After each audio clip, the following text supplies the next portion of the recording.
ji ju ju ro ji i dang go ro ra na Andra lago. ni ya da ya Tatari. Ada jida chukwe sewa jingyi.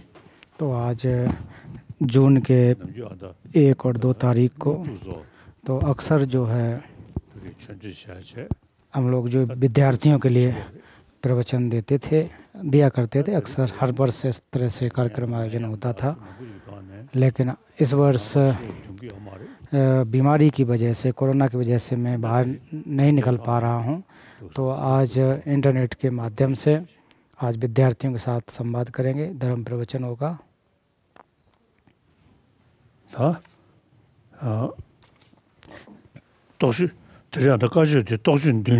तो आज जो आयुर्वेद सार्थक जीवन नामक चौखाबा अवदान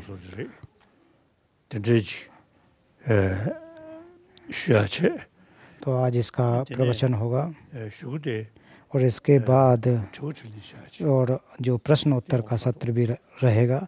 तो ये बहुत अच्छी बात है, प्रश्न उत्तर करना बहुत ही महत्वपूर्ण है। तो आज परम पावन जी जो है आचार्य चौखाबा रचित अवबोधन है व्यक्ति मंगलाकांक्षा तोगदुन लेगदुनमा। तो हम लोग जो हिमालयन क्षेत्र के लोग हैं और तिब्बती, खासकर जो टीसीबी बच्चे हैं वो ज़्यादातर तिब्बती क्षेत्र के हैं, तिब्बत से हैं। इसमें हिमालयन क्षेत्र के भी विद्यार्थी होंगे, अन्य से भी होंगे। तो जो राजा सोनसे गाम्पो उनके समय से ही हमारे जो तिब्बती जो भाषा है, संस्कृति है, तो उस समय आचार्य जो माफ़ करना राजा सोनसे गाम्पो ने कहा था कि हमें अपनी जो मूल भाषा तिब्बती भाषा है उसकी हमें आवश्यकता है। तो उन्होंने चीनी भाषा पर को आधार न बनाते हुए तो भारतीय भाषा जो संस्कृत, तो उन्होंने देखा कि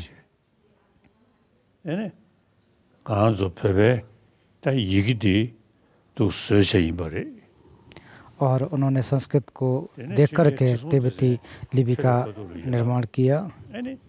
और फिर राजा ठिसोंग देसेन के समय, क्योंकि हमारी अपनी जब अगर भाषा थी तो उस समय आचार्य जो राजा ठिसोंग देसेन तो उन्होंने संस्कृत भाषा को पढ़ाना, संस्कृत और पाली को पढ़ाना इत्यादि को न करके, तो उन्होंने कहा कि जो भी पाली और संस्कृत जो भी ग्रंथ हैं, जो भी धर्म ग्रंथ हैं, उनका अनुवाद करना चाहिए और उसका अनुवाद प्रारंभ किया।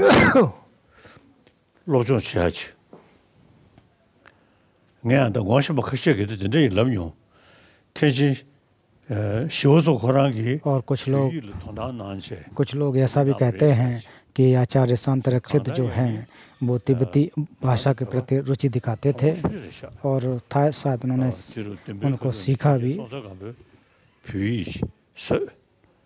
तो जो सोनसे गाम्पो से लेकर के फिर राजा टिसोंग देसेन जो 8वीं शताब्दी के थे, तो उन्होंने कहा कि हमारी अपनी भाषा तिब्बती भाषा है, तो इसलिए तो जो संस्कृत भाषा में जो धर्म ग्रंथ हैं और जो पाली में धर्म ग्रंथ हैं तो उसको तिब्बती भाषा में अनुवाद करना चाहिए और अनुवाद प्रारंभ किया।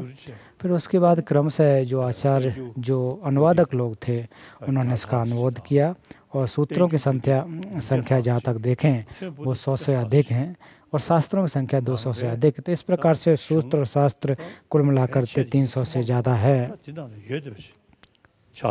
तो इसमें जितने भी हमें जो बुद्ध के वचन हैं वो सब हमें प्राप्त हो जाते हैं। तो इसलिए हम कह सकते हैं कि भाषा के आधार पर हम तिब्बती लोगों ने अपने पैरों पर एक प्रकार से खड़े हो गए हैं।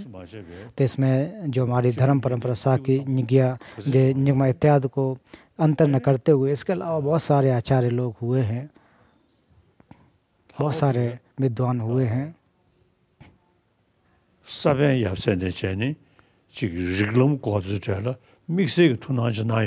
तो उसके अलावा भी जो हमारे तर्क जो कि मनोविज्ञान उसके प्रति बहुत ज़्यादा ध्यान दिया गया, प्रमाण के प्रति ध्यान दिया गया। और जे रिम्पुछे उन्होंने तो प्रमाण के ग्रंथों को बहुत ज़्यादा रुचि दिखाई। और आज हम अगर आप देखें, आज के समय में जो देखें कि जो धर्म है और धर्म की व्याख्या प्रमाण के माध्यम से व्याख्या कर सकते हैं, तो शायद तिब्बतियों के अलावा दूसरे नहीं हैं। चीन में भी इस प्रकार की व्यवस्था नहीं है जो कि प्रमाण का उपयोग करते हों। वहाँ ज़्यादातर ध्यान देते हैं।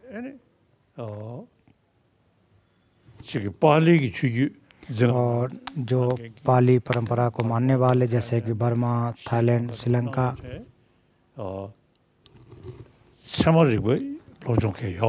तो वो लोग प्रमाण का अध्ययन नहीं करते हैं।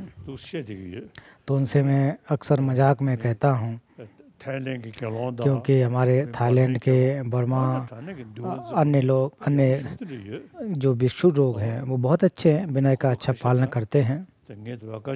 और कभी कुछ लोग मेरे पास, जब मैं यहाँ धर्म प्रवचन करता हूँ तो यहाँ पर आते हैं, तो उनके मित्र होने के नाते तो कभी कभी उनसे मजाक करता हूँ कि मजाक के तौर पर कहता हूँ कि आप लोग जो है जो पाली परंपरा को मानने वाले हैं, तो केवल और केवल आप भगवान बुद्ध ने ऐसा कहा है इसी को मानते हैं। आपको कोई जो प्रमाणिक या फिर आप सिद्ध करें ऐसे कोई व्यवस्था नहीं है। तो आप वैसे ही हैं जैसे कि किसी को दांत का ना होना, दांत ना होना। अगर जिसके दांत नहीं होंगे तो उसको अगर कोई जो सख्त खाना दिया जाए तो वो केवल उसको काट नहीं सकता है, उसको केवल निगल सकता है। तो अगर किसी के दांत होंगे तो वो कितना भी सख्त खाना क्यों ना हो, खाने की वस्तु कितना क्यों ना हो, वो फिर भी उसको काट सकते हैं, चबा सकते हैं। तो इसलिए प्रमाण के जो सहारे से कितने भी कठिन विषय क्यों ना हो उसको समझा जा सकता है। तो इसके बाद मैं वैज्ञानिक लोगों से भी संपर्क किया, तो माध्यमिक और चित्रमात्र की उसकी व्याख्या अगर हम नहीं करते हैं, प्रमाण को आधार पर नहीं करते हैं, तो वैज्ञानिकों के साथ हम साथ साथ नहीं चल सकते, उनके साथ संबंध नहीं हो सकता है। तो जहाँ तक माध्यमिक और चित्तमात्र की बात अगर करें तो एक दूसरे से जैसे कि गले से मिले हुए हैं, एक दूसरे लगे हुए हैं, जुड़े हुए हैं, उनको एक प्रकार से अविभाज्य हैं। तो जैसा कि सुनसेन गम्पो से लेकर के जो हमें व्याख्या की गई है, हमें जो प्राप्त हुआ है, तो ये जो हमारे धर्म हैं वो एक विशेष प्रकार से हैं। तो हम लोग वैज्ञानिकों के साथ भी एक प्रकार से वार्ता कर सकते हैं, एक संवाद कर सकते हैं।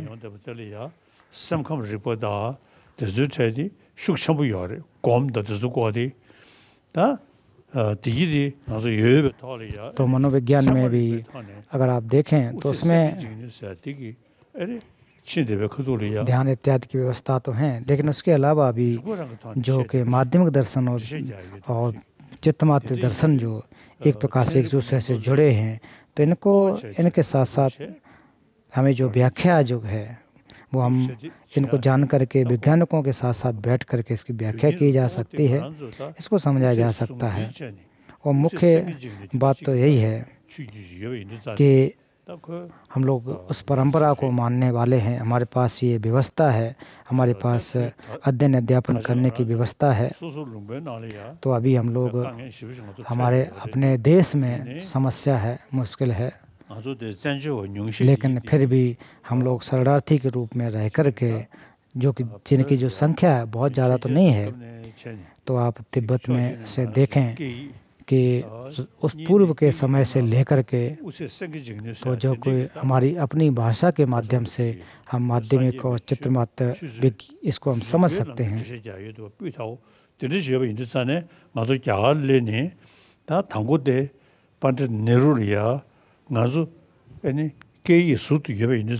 और हमने कहा था कि हमारी अपनी भाषा है, इसलिए हम लोगों ने नेहरू जी से कहा था कि हमें अलग से स्कूल की आवश्यकता है। तो उन्होंने उसी प्रकार से हमारी बातों को ध्यान दिया और हम लोगों ने भारत में आकर के अपने अलग से तिब्बती स्कूलों की स्थापना की।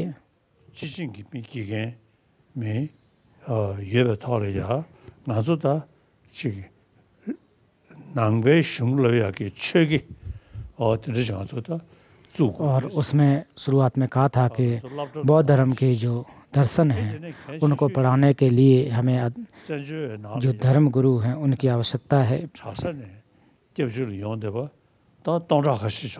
तो बहुत सारे जो अगर आप मठों में देखें तो कई हजारों की संख्या में भिक्षु लोग हैं। तो उस समय में तो एक बार मैं चंबास और मसूरी इत्यादि जगह पर मैं कहाँ गया तो वहाँ पर मैंने देखा कि कुछ भिक्षु लोग थे जो कि कार्य कर रहे थे, रोड इत्यादि बनानों का भी कार्य कर रहे थे। उस समय की बात है जब पूर्व समय जब तिब्बत से आए हुए थे, उनकी ऐसी कहानी है। फिर उसके बाद उन सभी को मैंने बुलाया तो फिर उनके शास्त्रार्थ करने के लिए कहा। तो हम लोग जो है अपने जब शास्त्रार्थ करते हैं तो चैन तो अपने एक कमर से बांध लेते हैं। तो फिर वो एक प्रकार से उन्होंने शास्त्रार्थ भी किया। तो हम शरणार्थी के जो रूप में शरण के रूप में जब भारत में हैं, लेकिन जब वक्त जब कठिन था उस समय भी अपने संस्कृति को कला को हमने संरक्षित किया। फिर इसको और बढ़ाने के लिए जो साउथ में जो महामठ हैं उनकी स्थापना की गई। तो एक प्रकार से अध्यात्म के एक प्रमुख स्थान है। तो टाशिलुंगपो को देखें तो उस समय तो एक अध्ययन अध्यापन का जो केंद्र था बहुत ही अच्छा होता था। तो ये हम लोगों के शरणार्थियों की एक प्रकार से देखा जाए तो एक गर्व करने की बात है कि हमने ऐसी व्यवस्था को स्थापित करके रखा हुआ है और उसको नष्ट नहीं होने दिया, उसको जारी रखा। फिर इसके साथ साथ आज जो मठों में जो संस्कृत माफ करना विज्ञान के विषय को परिचय कराया तो उस समय तो नहीं था। जब पहले तो विज्ञान के अध्ययन अध्यापन नहीं होता था, लेकिन आज के समय में इसकी विषय की भी व्यवस्था की गई। तो आजकल मैं अक्सर यही कहता हूँ कि हमें 21वीं शताब्दी का बौद्ध बनना चाहिए। तो इसका अर्थ ये है कि हम लोग जो अपने मात्र धर्म बौद्ध धर्म को जो मानते आ रहे हैं, जो सिद्धांत को हम मानते आ रहे हैं, तो उसको आज विज्ञान के साथ साथ जोड़ करके अपने तर्क के आधार पर देखना चाहिए। क्योंकि हम लोग को वैज्ञानिक साथ में अगर उसके साथ चर्चा करना चाहें तो उसके लिए अलग से पढ़ने की जरूरत नहीं। हमारे बौद्ध दर्शन में इतनी गंभीर व्यवस्था है और मैंने भी उनके साथ लगभग पिछले 3 दशकों से अधिक जो कि संवाद किया है, वार्ता किया है। तो हम लोग उनसे कुछ सीख सकते हैं। ऐसा नहीं है कि ऐसा कभी नहीं होना चाहिए कि हमारा जो धर्म है वो नष्ट हो जाएगा, कम हो जाएगा, उसमें कमी आ जाएगी। तो इस प्रकार की भावना नहीं रखनी चाहिए कि हम लोग जो हैं, हम लोग शरणार्थी हैं। शरणार्थी होने के नाते हम लोगों ने अच्छी तरह से अपने कला संस्कृति का संरक्षण किया है। तो आज के समय में अर्थात आज जो आप लोगों ने अनुरोध किया है कि आचार्य जे चोंगखापा द्वारा रचित जो अभिबोधन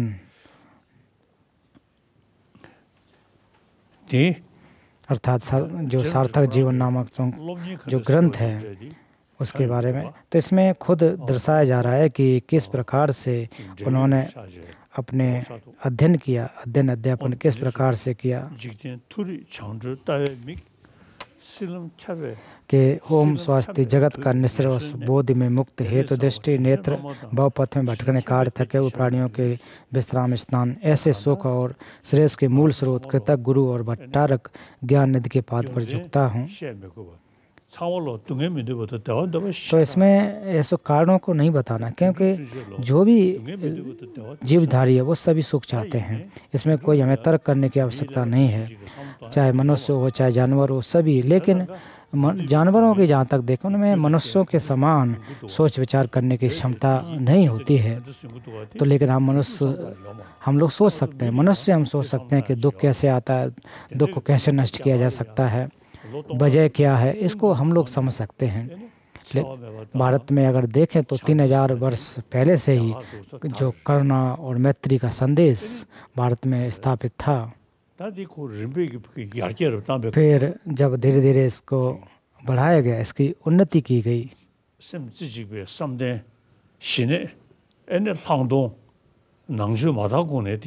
जो समत और विपस्सना की जो बात करें तो ये भारत की प्राचीन व्यवस्था है, तो बुद्ध से पहले भी थे, लेकिन हाँ ये सही है कि इतने गंभीर नहीं थे। फिर उसके बाद तथागत बुद्ध तो उन्होंने कहा कि हे भिक्षुओं और विद्वानों कि मेरे वचनों को आप उसी प्रकार से परीक्षण कीजिए जैसे सुनार सोने को काट कर रगड़ कर टाप कर देखता है कि सच्चा है कि नहीं। तो उसी प्रकार से मेरे वचनों को आप श्रद्धा मत मानिए, केवल सरल गमन के लिए नहीं है। तो जो भी मैंने कहा उसका आप परीक्षण करें, और अगर वो कारण से युक्त है, आपको हित दे रहा है, तो इसको आपको मानना चाहिए। तो ये जो बात है बहुत बड़ी बात है। तो दूसरे धर्म में मैं सबका सम्मान करता हूँ, मैं सबका सम्मान करता हूँ, सबको मानता हूँ, क्योंकि मेरा उद्देश्य यही है कि वहाँ धर्मों के प्रति जो है सामंजस्य बने। तो बाकी के धर्म जो है केवल अपनी जो बातें हैं उनको कहते हैं, तर्क का कोई उपयोग नहीं है। तो वो केवल मानते हैं कि जो भी ईश्वर ने कह दिया, जो भी भगवान ने कहा कि उसी को माना जाता है। लेकिन बुद्ध कहते हैं कि मैंने भी जो भी कहा है उसमें भी आप परीक्षण कर सकते हैं, जांच पड़ताल कर सकते हैं। तो इस प्रकार के कहने वाले तथागत बुद्ध एकमात्र हैं। तो भारत में विद्वानों का केंद्र स्थान जो नालंदा बहुत बड़ा हुआ करता था। तो फिर इसके बाद वहाँ पर बौद्ध धर्म का गंभीरता से अध्यापन हुआ, प्रमाण के साथ साथ प्रमाण ग्रंथों का अध्ययन हुआ। फिर उस जो कि आचार्य नागार्जुन और उनके शिष्य, इसके अलावा भी बहुत सारे आचार्य थे, चंद्रकीर्ति इत्यादि को देखें तो ये बहुत बड़े विद्वान थे। तो उन्होंने परीक्षण के माध्यम से, तर्क वितर्क के माध्यम से चीज़ों को समझने की कोशिश की है। तो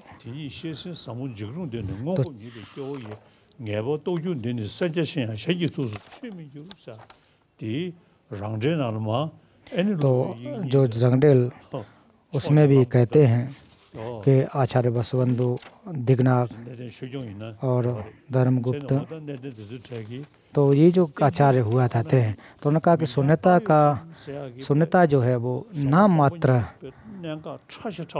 मात्र जो कहते हैं। तो ये जो गंभीर विचार हैं वो बहुत ही समझ में नहीं आते, इतने ज़्यादा हैं।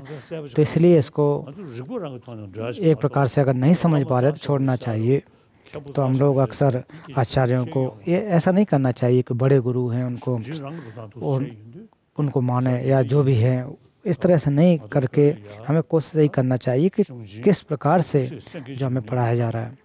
तो माध्यमिक और जो विज्ञानवाद है तो उसको एक साथ साथ रखना चाहिए, इनको साथ साथ देख करके पढ़ना चाहिए। तो जैसा कि मैंने पूर्व में भी कहा कि हम लोग वैज्ञानिकों के साथ अध्यापन कर सकते हैं। तो आप विज्ञान से बहुत ज़्यादा तो हम नहीं सीख सकते हैं, क्योंकि वहाँ पर जहाँ तक भौतिक विकास या बाहरी जो चीज़ें जो हैं उनसे कुछ चीज़ें तो हम सीख सकते हैं। लेकिन हम लोग जो बौद्ध हैं, जो बौद्ध दर्शन के आधार पर हम लोग उनको ज़्यादा बता सकते हैं कि मन की शांति कैसे आ सकती है, हम अपने मन को ठीक कैसा कर सकते हैं, ये हम उनको सिखा सकते हैं, बता सकते हैं।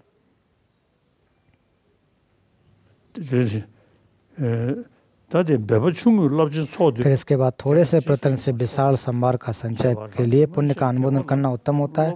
ऐसा कहा है, विशेषकर पूर्व में किए गए अपने पुण्य के प्रति अहंकार रहित आनंदित होता हूँ तो मैं पूर्व में संचित पुण्य की वृद्धि होती है। तो जो इस तथागत ने कहा है उस अर्थ की सिद्धि के लिए और उन अनेक प्रयोजनों को देखा, इसलिए मन तुम इस प्रकार हर्षित हो जाओ तो अच्छा है। तो आचार्य जे चोंगापा लगभग 16 वर्ष के थे तो उस समय जो आमदो क्षेत्र से मध्य क्षेत्र में आए।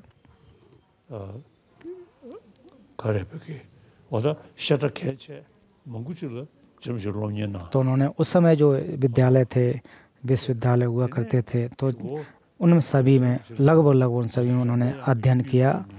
तो फिर जो मंजूश्री के माध्यम से तो उन्होंने कहा कि मंजूश्री ने कहा कि आप केवल स्कूलों में विद्यालय में जाते हैं तो उससे वो पर्याप्त नहीं होगा, आपको अध्ययन ध्यान करना चाहिए, साधना करनी चाहिए। तो आचार्य जे चोंखाबा के बहुत सारे शिष्य थे। फिर उसके बाद जे रिम्पोछे ने कहा कि फिर मैं एक प्रकार से पहाड़ इत्यादि पर जाकर के ध्यान करूँगा। तो उस समय उस समय आचार्य थे तो उन्होंने कहा कि अगर आप छोड़ करके पहाड़ इत्यादि पर चले जाएंगे तो आप जिनको पढ़ाते हो तो उनको दुख होगा, जो आपके बहुत सारे शिष्य हैं वो उनको नुकसान होगा। अगर आप तो लोग हमें बुराई करेंगे कि जो मठाधीश ने कहा कि आपको नहीं जाना चाहिए। फिर उसके बाद आचार्य जे चोंगापा ने मंजूश्री ने कहा कि आप जो लोगों को हित करते हो तो फिर ये मैं जानता हूँ, और लोग आपकी बुराई करेंगे तो लोग करते रहेंगे। फिर मंजूश्री का उन्होंने बात को सुनने के बाद ऐसा कहते हैं कि फिर वो ध्यान साधना के लिए गए। फिर उन्होंने बहुत ही गंभीरता से उस समय जो है माध्यम दर्शन और खास करके जब पहाड़ इत्यादि पर गए तो उनको जो भी उन्होंने अध्ययन प्राप्त कर लिया था तो उसका एक प्रकार से उसका सिद्धि की।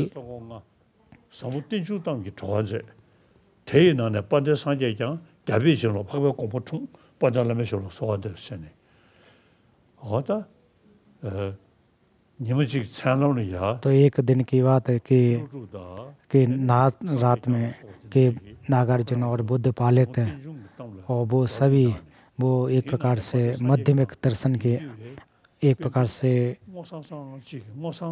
उसका वार्ता कर संवाद कर रहे थे। तो फिर बुद्ध पालित के द्वारा रचित कहते हैं कि जे रिम्पोछे के सिर पे रखा तो इस रखने से उनको आशीर्वाद प्राप्त हुआ। तो बुद्ध पालित का अध्ययन जब उन्होंने किया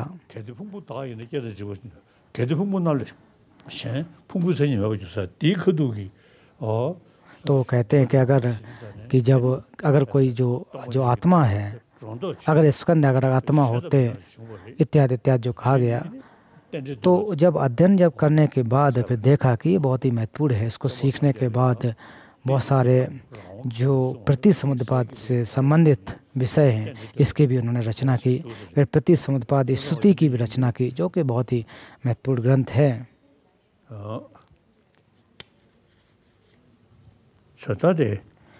फिर इसके बाद कहा जा रहा है कि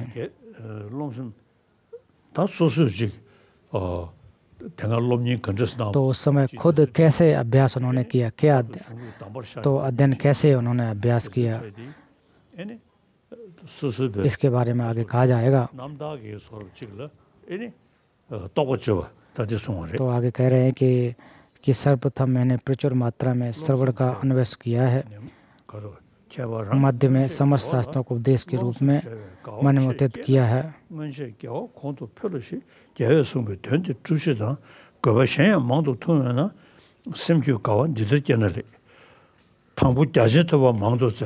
ज्ञात हुआ अंत में दिन रात अभ्यास किया है। इन सभी पुण्य कार्यों में को मैं चोंखापा बौद्ध शासन की वृद्धि के लिए परिणामना करता हूँ। इस बात को सोचता हूँ तो मेरा जीवन सार्थक हुआ है। हे भट्टारक ज्ञान निधि, आपका मैं आभार व्यक्त करता हूँ। जब तक हे उपाध्याय विषय पूरी तरह से भ्रामित अंधकार का सम्यक प्रदीप रूपी श्रवण न मिटाते हैं और मार्ग में नहीं जाते हैं, तब तक उत्तम निःश्रेष्ठ नगर में प्रवेश पाने के बारे में क्या कहें, प्रवेश नहीं कर सकता। तो इसलिए उन्होंने अगर प्रयास जो अगर हम करते हैं अपने प्रज्ञा के आधार पर, उपाय के माध्यम पर अगर आप अभ्यास करेंगे तो निश्चित से निर्माण को प्राप्त कर सकते हैं। और इसमें कहा जा रहा है कि श्रद्धा मात्र से आप बुद्धत्व की प्राप्त नहीं कर सकते हैं। निःश्रेष्ठ नगर बुद्धत्व के नगर में प्रवेश पाने के लिए हमें बार बार अभ्यास करना चाहिए। और बुद्धत्व को प्राप्ति के लिए जो प्रतिसमुत्पाद की जो 12 निदान है, उसमें सबसे पहले अविद्या जिसको कहा गया, तो अविद्या को नष्ट करके ही हम निर्वाण को प्राप्त कर सकते हैं। तो माध्यमिक जो अवतरण है उसके बारे में अक्सर मैं कहता हूँ।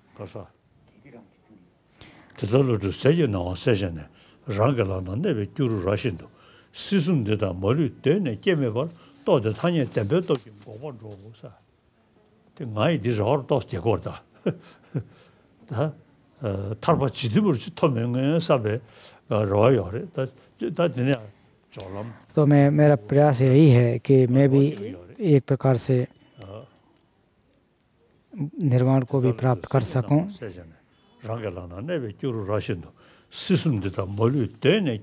कि जो भवचक्र के दुख हैं उनसे मैं मुक्त हो सकें।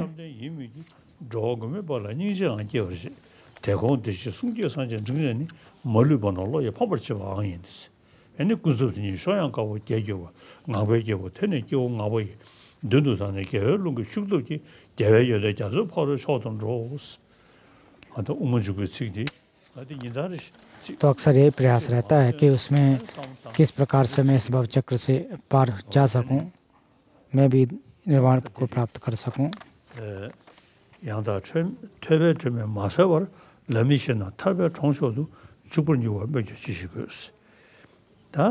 फिर आगे अतः मैंने धर्मराज अजित की और जम्बूदेव के 6 अलंकार और 2 उत्तम शास्त्रों का कुछ एक पक्ष और कुछ स्थूल बातों से संतोष न करके सभी का सूक्ष्म अध्ययन किया है। इस बात को सोचता हूँ तो मेरा जीवन सार्थक हुआ है। हे भट्टारक ज्ञान निधि, आपका मैं आभार व्यक्त करता हूँ। फिर आगे कहा जाता है कि विशेषकर पृथक जनों के द्वारा वस्तुओं के तथ्यता का निर्णय करने के एकमात्र द्वार उपाय को सम्यक युक्त ग्रंथ है। उनके दुर्गम मर्मों का अनेक प्रयत्न से बारंबार अध्ययन किया है। इस बात को सोचता हूँ मेरा जीवन सार्थक हुआ है। तो बार बार मैंने जो भी बुद्ध ने कहा है उसको बार बार हमें चिंतन करना चाहिए कि कहीं इसमें विरोधाभास तो नहीं हो रहा है। जो वो कह रहे हैं इसमें कोई विरोधाभास तो नहीं है, ये हमें समझना चाहिए।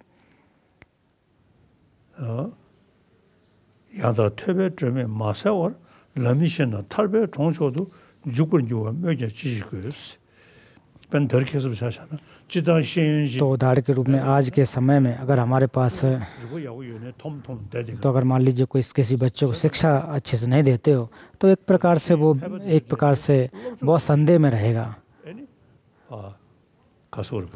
तो जितना ज़्यादा आप आज के जो शिक्षा अगर आप देंगे तो वो निश्चित रूप से चीज़ों को समझ सकते हैं और समाज में एक प्रकार से अच्छी तरह से अपने जीवन को यापन कर सकते हैं। तो हम लोग जो बुद्ध निर्वाण के मार्ग, तो इसको जब हम अपनी प्रज्ञा के माध्यम से अगर प्राप्त करते हैं तो उसमें तर्क लगाते हैं। तो इसमें कहते हैं कि प्रथम द्वारा वस्तु तथा निर्णय करने के एकमात्र उपाय, इसके आधार पर अभ्यास नहीं करेंगे तो ठीक नहीं होगा। तो सभी को अच्छी तरह से सबको समझना चाहिए, अध्ययन करना चाहिए। तो आचार्य जे रिम्पोचे ने किस प्रकार से अध्ययन किया है,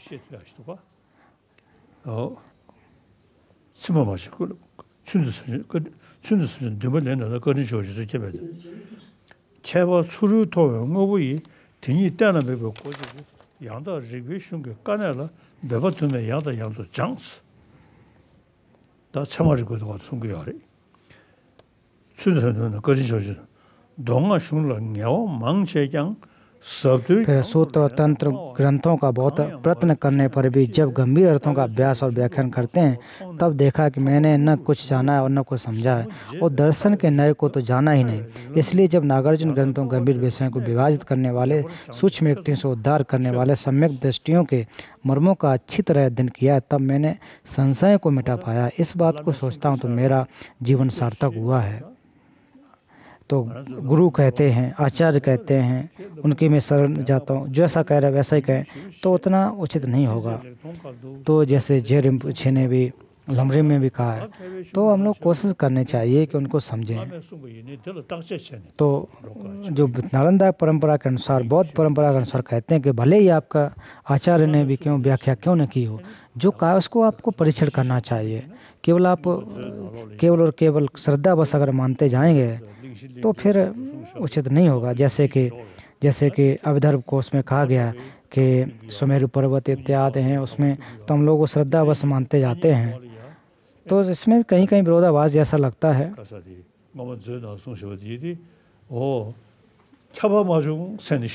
तो मैं केवल यही कहूँगा कि जो कहा जा रहा है, कुछ चीज़ों पर यही कहूँगा जो अभिधर्म कोश में जो कहा गया कि हाँ ये जरूर नहीं है कि सुमेरु पर्वत इत्यादि की जो नाप तोल के बारे में व्याख्या की गई है, तो उसको शायद मैं एक अगर उसको नहीं भी मानूं तब भी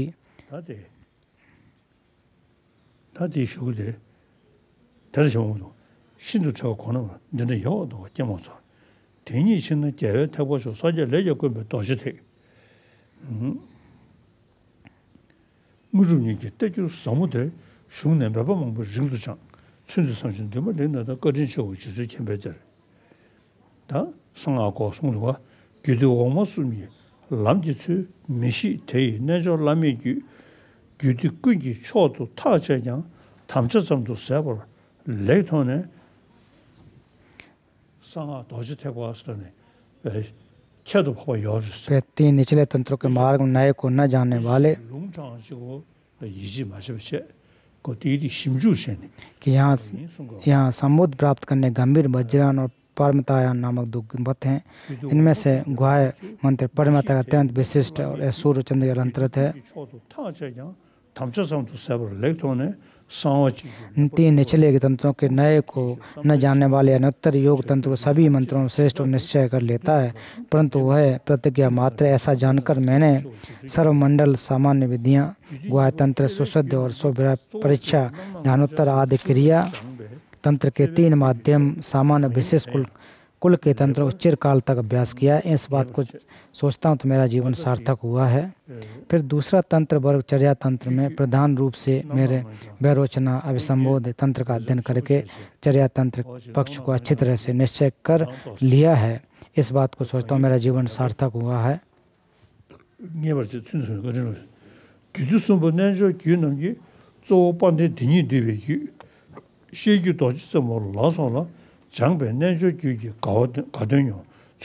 तो तीसरा यंत्र तंत्र योग तंत्र प्रधान रूप से श्रीमान तत्व संग्रह और वज्र शिखर आदि व्याख्यान तंत्रों का अध्ययन करके मैंने योग तंत्र के उत्सव का अनुरोध किया है। इस बात को सोचता हूँ तो मेरा जीवन सार्थक हुआ है।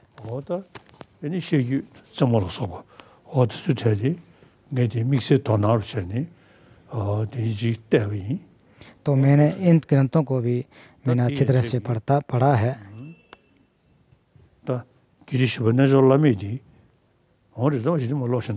तो फिर इसके बाद चौथा अनुत्तर योग तंत्र पितृ तंत्र गुहाय समाज और मातृ तंत्र। हे वज्र संवर तंत्र हरे देश के विद्वानों में सूर्य और चंद्र के समान प्रसिद्ध है। मेन तंत्रों के मूल एवं व्याख्या तंत्र आदि तथा अन्य सूत्रों तंत्रों से भिन्न व्याख्या शैली वाले मारुति कालचा तंत्र, उसको प्रकाशित करने वाले विमल प्रभा का अध्ययन किया है। इस बात को सोचता हूँ तो मेरा जीवन सार्थक हुआ है। हे भट्टारक ज्ञान निधि, आपका मैं अभ्यास करता हूँ। तो विशाल श्रवण अध्यष्ट अन्वेषण नामक प्रथम अध्ययन समाप्त हुआ। तो जे रिम्पोछे उस समय जब तिब्बत में किस प्रकार से अध्ययन किया तो उसके बारे में एक प्रकार से कहा गया। तो उसमें साक्य परंपरा है, काग्यू परंपरा, निंगमा तो उन्होंने लगभग सभी पंथों का एक प्रकार से अध्ययन किया, सभी के ग्रंथों का उन्होंने अध्ययन किया।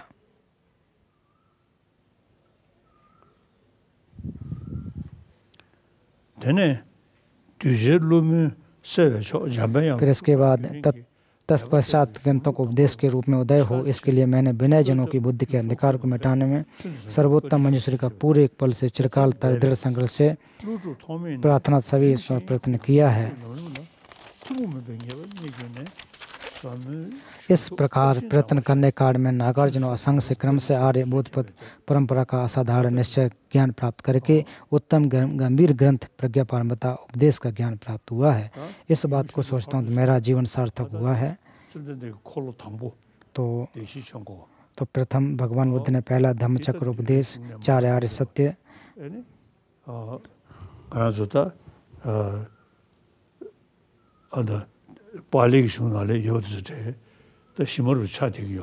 तो पाली परंपरा में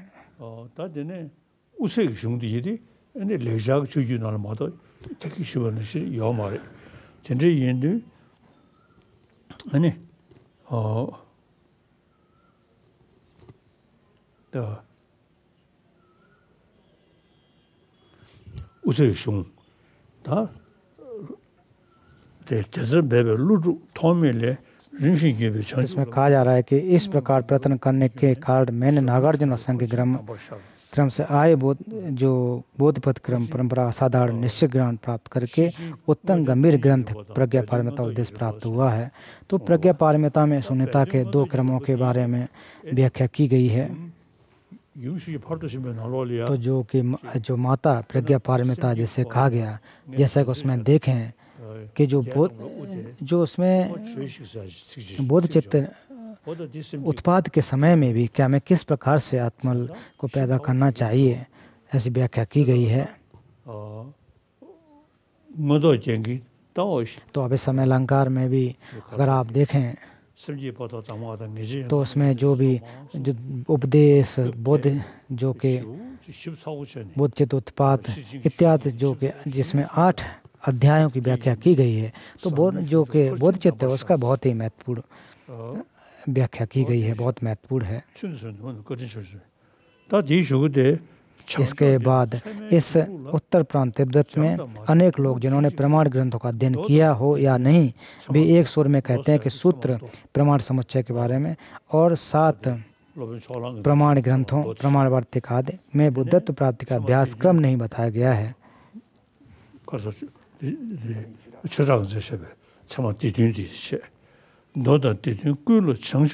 7 प्रमाण ग्रंथों जो दिग्ना के द्वारा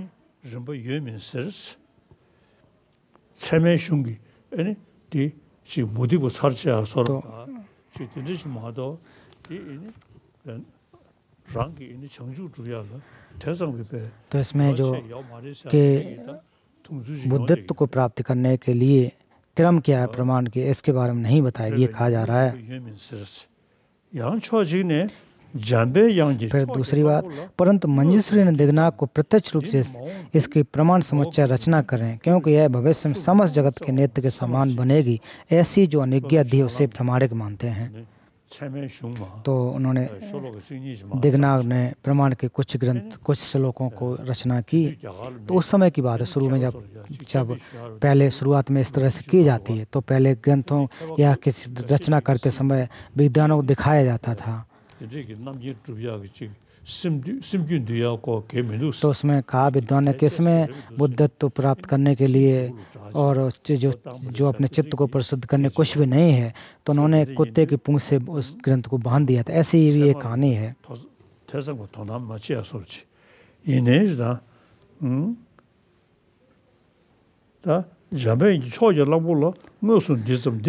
तो फिर मंजूश्री ने उनसे कहा कि आप इसको एक रचना करें। मैंने उस तरह कथनों को अनुचित कथनों में उत्कृष्ट कथन देखकर विशेषकर जब तक उस पर परीक्षा की तो पाया है कि प्रमाण संचय मंगलाचरण के अर्थ में प्रमाण सिद्ध के अनुलोम विलोम द्वारा मोक्षार्थियों के लिए तथागत को प्रमाणिक सिद्ध किया है। तो प्रमाण जो वर्तिका उसके ही देखें तो पहले जो प्रमाण की जो विशेषता उसके बारे में फिर कहा गया कि जो बुद्ध हैं वो किस प्रकार से एक प्रकार से सिद्ध हैं उनके बारे में व्याख्या की गई है। तो प्रमाण सिद्ध के अनुलोम विलोम द्वारा मोक्षार्थियों के तथागत को प्रमाण सिद्ध किया है। इसके कारण हमें यह दृढ़ निश्चय किया कि उन्हें प्रमाणों मात्र मोक्षार्थियों के लिए प्रवेश मार्ग का निर्देश किया है। इसलिए दो यानों के मार्ग समस्त समाविष्ट मर्मों के युग द्वारा उद्भव होता है। ऐसा जानकर अत्यंत हर्ष का अनुभव। इस बात को सोचता हूँ तो मेरा जीवन सार्थक हुआ है। तत्पश्चात बोधसत्व भूमि और सूत्र अलंकार को मिलाकर जब मैंने विधिवत प्रयत्न अध्ययन किया तो मैंने धर्मराज अजित मैत्र और उनके अनुयायियों के ग्रंथों के अभ्यास में किया है, क्योंकि जो बोधसत्व भूमि है वो बोध चित्त के बारे में बृहद व्याख्या की गई है। फिर सूत्र अलंकार, इनको दोनों को अगर देखते हैं तो इसके अर्थ जो हैं बहुत ही अच्छे हैं।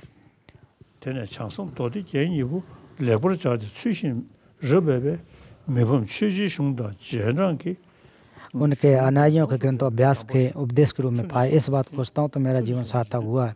हे भट्टारक ज्ञान निधि, आपका मैं आभार व्यक्त करता हूँ।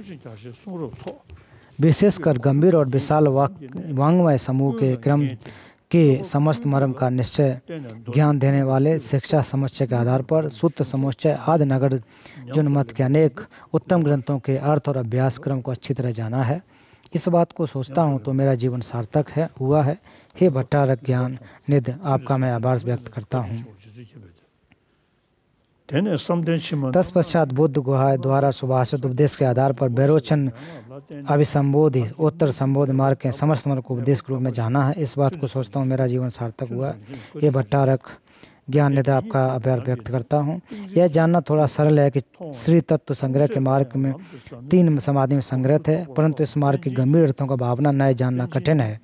इस दुर्बोध अर्थों को महापंडित बुद्ध गुहा ने मूल व्याख्या तथा सदस्य तंत्र को मिलाकर यथा नए निर्देश किया। तीनों तंत्र वर्ग के गंभीर भावना क्रम यथावत निर्देश के कारण मेरी बुद्धि के अंधकार का नाश किया। इस बात को सोचता हूँ मेरा जीवन सार्थक हुआ है।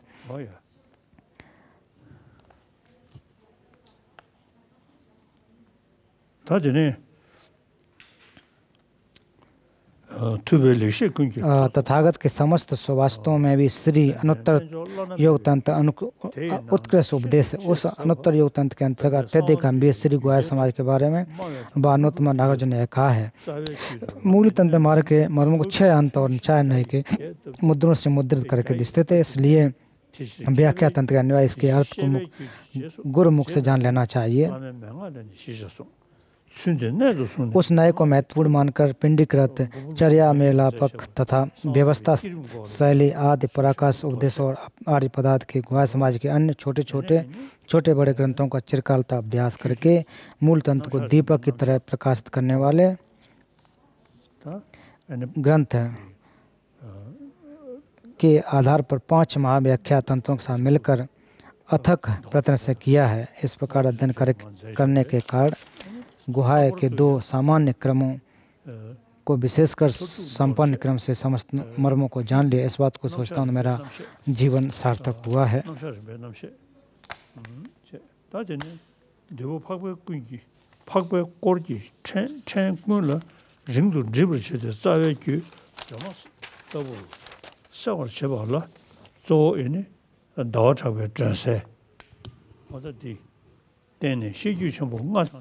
레버처럼 매버처럼 장배 뒤베 짐이 지다 캐버로 속버지 맨내군이 춘두서진 두번 거지 쳐 주지 캐배들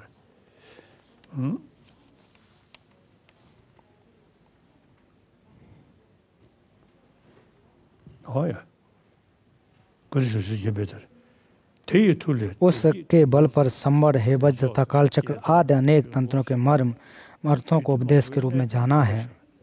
इन सब के बारे में मैंने अत्यंत कहा है। बुद्धिमानों के लिए मैंने यह मात्र इंगित किया है। इस बात को सोचता हूँ तो मेरा जीवन सार्थक हुआ। हे भट्टारक ज्ञान ने आप मैं अभ्यास व्यक्त करता हूँ। मध्य में समस्त शास्त्र ग्रंथों को उपदेश के रूप में जानना नामक द्वितीय अभ्यास समाप्त। तो फिर जे रिम्पोच किस प्रकार से उन्होंने अध्ययन किया, पहले अध्ययन किया, फिर उसके बाद ध्यान अध्ययन करने के लिए पाल इत्यादि पे गए।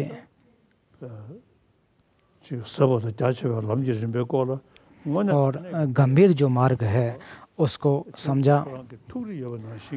तो जिस प्रकार से जेरिम्पोछे ने उसका अध्ययन किया और उस प्रकार से उनको धीरे धीरे जाकर के उनके जो बुद्धि अर्थात कहा जाए कि उनके जो विकास जो प्रज्ञा का जो विकास हुआ, तो इस प्रकार से अगर देखें कि जेरिम्पोछे के अगर 18 जो ग्रंथ हैं उनको अगर हम पढ़ते हैं तो फिर ध्यान के बारे में, फिर उसके बाद सुभाषित वचन, इसमें माध्यमिक ग्रंथों माध्यमिक दर्शन के बारे में बहुत ही गंभीर हैं, अच्छे ग्रंथ हैं और मैं भी समय समय पर उनको पढ़ता हूँ।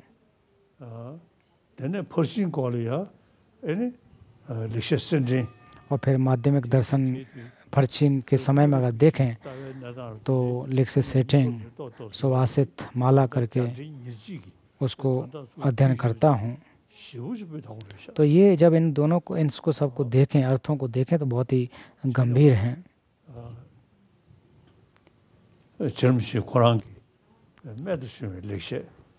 तो जो जेरिम्पोछे ने अपने जीवन के अंतिम जो एक प्रकार से जीवन के काल को देख उसमें एक ग्रंथों की रचना की है। तो तिब्बत में भी बहुत सारे जो अध्ययन के केंद्र थे उसमें भी अन्य अन्य परंपराओं के विद्वान लोग हुए हैं। साक्या काग्ये निंगमा अन्य के बहुत विद्वान हुए हैं, बहुत सारे विद्वान निकले हैं। जैसे कि साक्या की परंपरा के इन ग्रंथों को पढ़ते हैं तो वे बहुत ही महत्वपूर्ण हैं।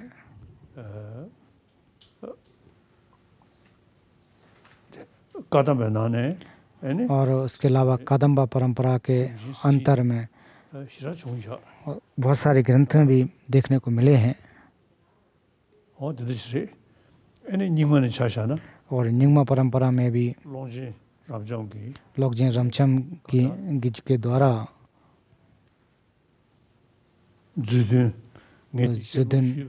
तो मैंने उसका भी उपदेश प्राप्त किया है। तो ये बहुत ही महत्वपूर्ण है। तो ये बड़े ग्रंथों को एक प्रकार संग्रह के रूप में, संक्षेप के रूप, सार के रूप में व्याख्या उसमें की गई है।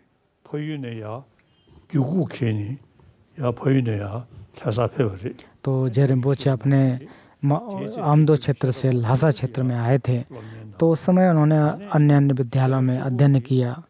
तो केवल अध्ययन करते रहे ऐसा है, इससे इसे लाभ हो जाएगा ऐसा न सोच करके फिर ध्यान करने के लिए बाहर गए, एकांत स्थान पर गए।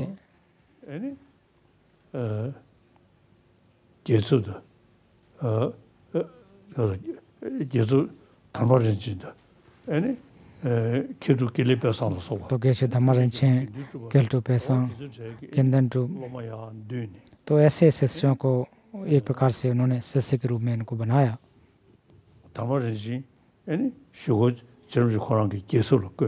तो धर्मारिंचे जो कि हैं एक प्रकार से वो गांधन ठीपा, पहले गांधन ठीपा बने।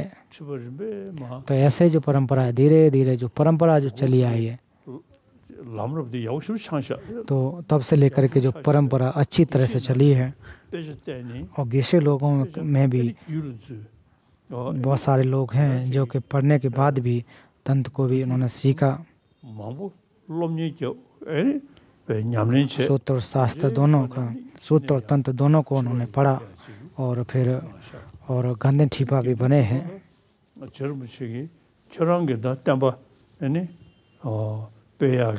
और गेंडन रूप से उन्होंने कहा कि आप बुद्ध के शासन को बढ़ाने के लिए तो आप जो चंग क्षेत्र है उस क्षेत्र में जाएं। फिर वहाँ पर वो गए, फिर वहाँ टाशिलुंगपो की स्थापना की।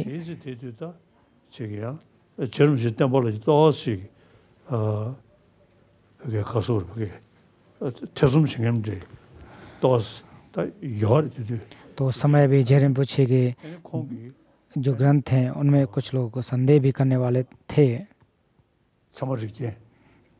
फिर सेमा रिग्यन और उसकी रचना की और फिर टाशिलुंगपो में खास करके प्रमाण ग्रंथों का जो अध्ययन करना प्रारंभ करवाया।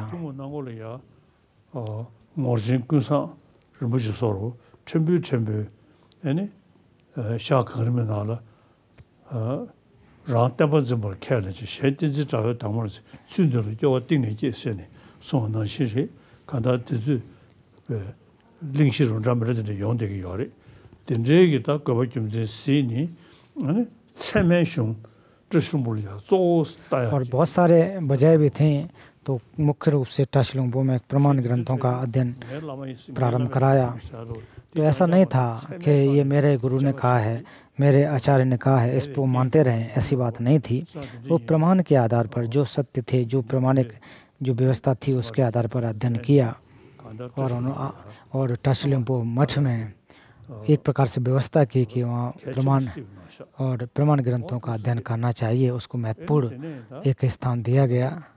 तो हमारे जो 3 महामठ हैं, तो तब से लेकर के आज भी देखें उसमें प्रमाण ग्रंथों को प्रमुख रूप से माना जाता है और अच्छी तरह से अध्ययन करते हैं। और जो 5 ग्रंथ हैं और उसके मूल को कंठस्थ करते हैं, फिर उनके जो आचार्य लोग हैं हर दिन उसकी व्याख्या करते हैं, शब्द से व्याख्या करते हैं, फिर जो शास्त्रार्थ शब्द से लेकर के शास्त्रार्थ करते हैं। तो हमारे जो महामठ हैं वो बहुत ही अच्छे हैं, एक उच्च कोटि के हैं, ऐसा मैं कह सकता हूँ।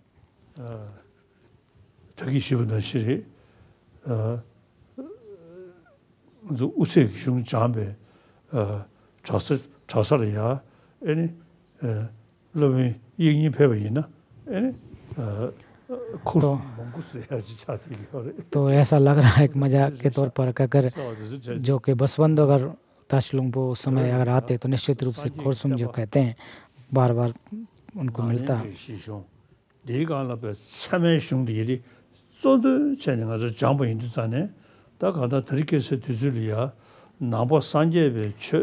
तो आज के समय में जो भगवान बुद्ध का जो दर्शन है, जो शासन है, वो विश्व में अगर आप देखा जाए तो जो माध्यमिक दर्शन और प्रमाण, ये दोनों साथ साथ जुड़े हुए हैं। ये बहुत ही महत्वपूर्ण है, इससे अपने आप को अभ्यास करना चाहिए, दूसरों को भी इसकी व्याख्या करना चाहिए। और नालंदा परंपरा खास करके जो भिक्षु लोगों के द्वारा उसकी रख रखाव किया गया है, उसको आगे भी हमें उसी प्रकार से निरंतर रखना चाहिए। फिर उसके बाद आचार्य जे सोंकाबा और बहुत सारे आचार्य हुए हैं कि उन्होंने जो रख रखाव जिसको करके रखा हुआ है,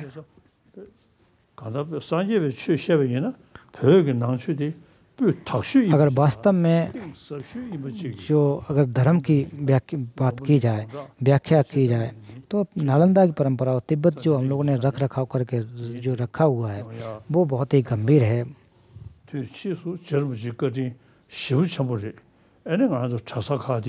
तो जेरिम्पोछे की वजह से आज संभव हुआ है। और किस प्रकार से जेरिम्पोछे ने अध्ययन अध्यापन किया है वो उसको हमें समझना चाहिए, देखना चाहिए। तो आज भी हमारे जो 3 मठ हैं वो प्रमुख रूप से उसमें अध्ययन अध्यापन होता है और बहुत सारे विद्वान आज भी निकल रहे हैं। तो ये केवल तिब्बतियों की बात ऐसी बात नहीं है, तो भारतीयों में भी भारतीय लोग भी इसके प्रति रुचि दिखा रहे हैं, अध्ययन करने आते हैं। तो हम लोग जब अध्ययन कराते हैं तो केवल बौद्धों को पढ़ा रहे ऐसे व्याख्यान ऐसे नहीं सोचना चाहिए कि हम केवल ज्ञान दे रहे हैं। ऐसे लोग इस प्रकार से विचारधारा रखना चाहिए, चाहे धर्म को मानने वाले हों या न हों, बौद्ध धर्म को मानने वाले हों, ऐसी बात नहीं है।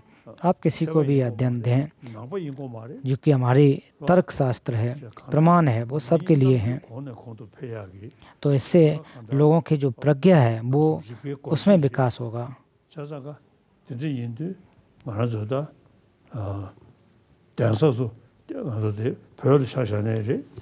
तो चाहे तिब्बत में हो या भारत में हो, और जो कि गेलुक परंपरा को मानने वाले हैं, तो उन लोगों को प्रयास, तो ऐसा नहीं करना चाहिए कि गेलुक परंपरा को बढ़ा रहे हैं या धर्म फैला रहे हैं। इस प्रकार से न करके हम ज्ञान दे रहे हैं, प्रज्ञा पढ़ा रहे हैं, लोगों में ज्ञान बांट रहे हैं। इस प्रकार की विचारधारा से आपको व्याख्या करनी चाहिए। तो अभी तक आप लोगों ने अच्छी तरह से किया है और आगे भी आप उसी प्रकार से करते रहें। इसके बाद अब प्रश्नोत्तर होंगे। तो अभी बच्चों की तरफ से जो स्कूल के बच्चे हैं, तो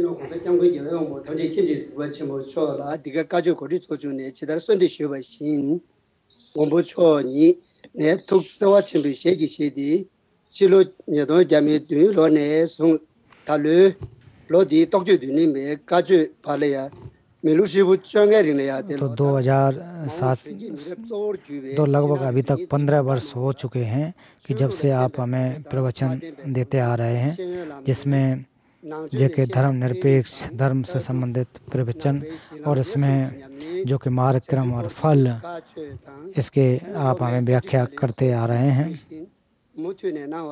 तो इसके लिए आपको मैं आयोजक की तरफ से बहुत बहुत धन्यवाद देना चाहता हूँ।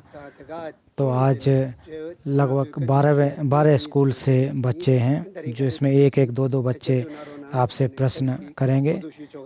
तो अभी प्रश्न आपसे पूछेंगे। तो पहला प्रश्न जो पूछ रहे हैं,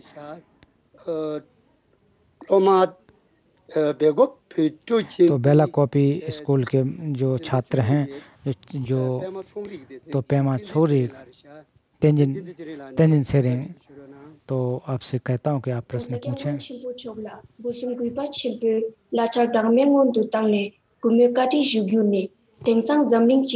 तो कह रहे हैं कि आजकल जो विश्व में कोरोना की बीमारी है और खासकर भारत में जो बीमारी है, तो हम लोग एक बौद्ध होने के नाते कि मन में जो परेशानियां आती हैं, जो बाधाएं आती हैं, उनसे हम कैसे निजात पा सकते हैं, अपने मन को कैसे ठीक से रख सकते हैं।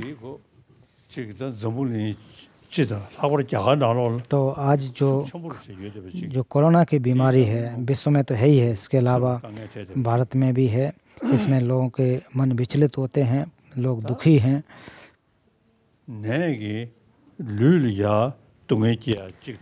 तो बीमारी से एक तो शरीर को बीमारी होती है, दूसरी हमारे मन में भी उससे दुख पैदा होता है, मन विचलित होता है। तो मन और शरीर दोनों उससे पीड़ित होते हैं।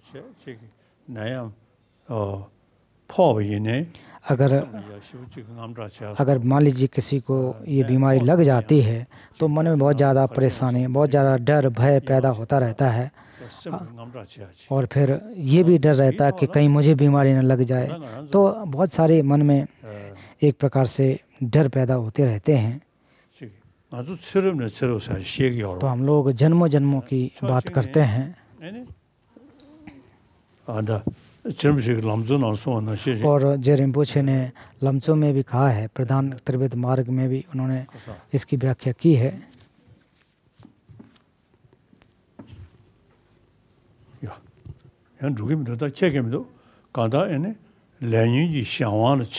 कि हमारे जो कर्म और क्लेशों के अधीन आने की वजह से,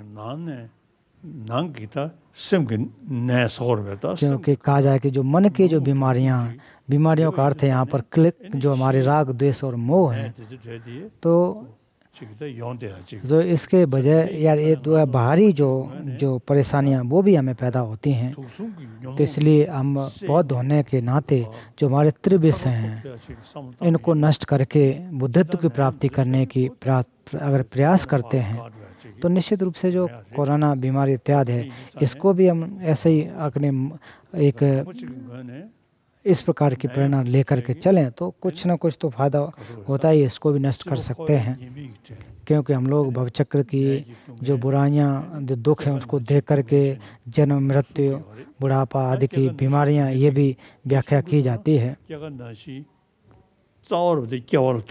तो वास्तव में जो दुख है हमारे जन्मों की वजह से आते हैं, भव की वजह से आते हैं। जो कर्म और क्लेश जो हैं वो हमारे क्लेशों की वजह से, दुख जो क्लेशों से आते हैं, तो इनको अगर नष्ट करेंगे तभी जाकर के निर्वाण की प्राप्ति हो सकती है, ये नागार्जुन जी कहते हैं। तो फिर हमारे जो मन के जो कर्म और क्लेश हैं, इनको अगर हम नष्ट नहीं कर पाएंगे तो जो जन्मों जन्मों तक जो कोरोना जैसे समस्याएं पैदा होंगी, जो हमारे जो मनुष्यों के दुख हैं, जानवरों के दुख हैं, प्रेतों के त्याग के दुख हैं, बहुत प्रकार के जो दुख हैं वो तो आते रहेंगे। तो जब ऐसी कोई महामारी जब हम देखें तो अपने हमारे जो दुख हैं उनके बारे में सोचना चाहिए कि इन कष्टों को, इन दुखों को नष्ट करने, बीमारियों को नष्ट करने के बाद हम निर्वाण की प्राप्ति करेंगे। इस प्रकार का उद्देश्य होना चाहिए। जो हमारे जब ऐसी महामारी जब आती है तो ऐसे में यही कहना चाहिए कि ये जो हमारे पूर्व से बहुत सारे अकुशल कर्म या हमारे पाप हुए हैं तो वो सब नष्ट हों। जो भी हमने दुर्गत में जाने के जो कर्म का संचय किया है वो नष्ट हो जाए, ऐसे उद्देश्य से प्रार्थना करने चाहिए और इनको हम नष्ट कर सकते हैं।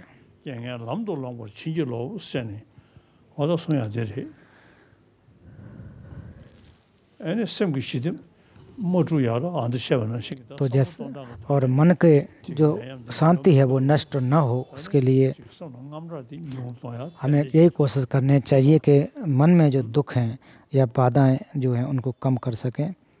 वो तभी होगा जब आप तो दूसरे जो प्रश्न पूछने वाले बच्चा सोजा स्कूल से हैं तो गावांग जिग में वो आपसे प्रश्न पूछेंगे।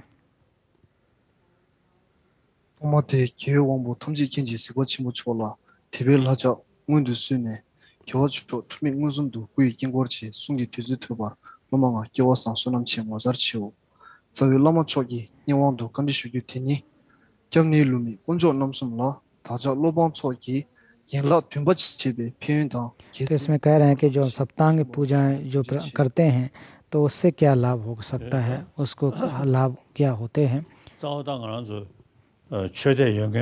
तो जो हम धार्मिक लोग जो होते हैं वो तो अपने अपने शरण स्थान पर अपने विश्वास रखते हैं, श्रद्धा रखते हैं, फिर उनको आधार बना करके अपने पाप देशना करते हैं। ये लगभग सभी धर्मों में ऐसी व्याख्या है कि अपनी पाप देशना करते हैं।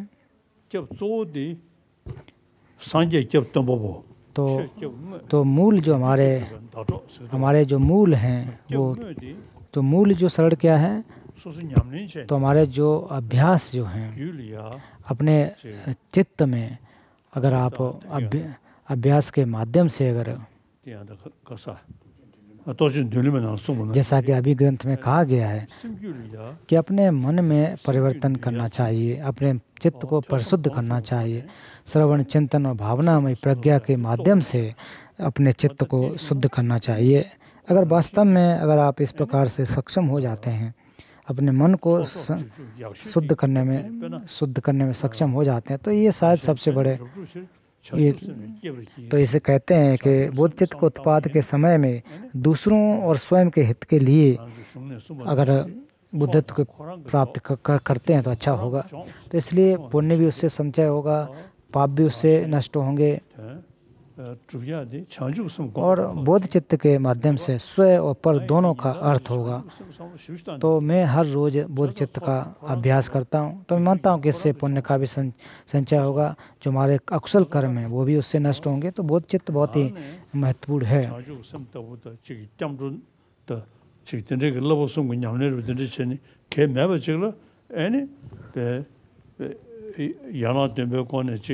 अगर आप इनका अभ्यास नहीं करें तो फिर भी सप्तांग पूजाओं के माध्यम से बहुत बड़े प्रार्थना इत्यादि करें, वो तो ठीक तो है, लेकिन अगर आप सोच विचार अच्छा नहीं करते हैं, अगर अंदर से विचार नहीं करते हैं